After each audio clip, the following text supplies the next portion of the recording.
القيمات المحشية أكيد ما رح نعملها بطريقة عادية، هنعملها ونحشيها قشطة بطريقة جدا سهلة. فرح أبدأ بالعجينة. العجينة في العجانة الكهربائية من أديسون رح أحط 2.5 كوب دقيق، سكر، حليب بودرة، خميرة، بيكنج باودر وملح. أخلطهم وأضيف الزيت والحليب. أبدأ أعجن على السرعة 1 مدة دقيقة أو دقيقتين، بعدين على السرعة 3 مدة 4 ل 5 دقائق.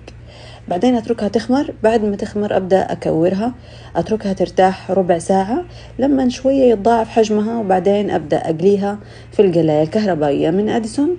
لما تتحمر معايا كويس أحطها على شيرة ثقيلة، وبعدين أتركها تبرد تماما. أفتحها كده من النص، وبعدين أحشيها بقشطة جاهزة، أحط عليها فستق، ومباشرة أقدمها.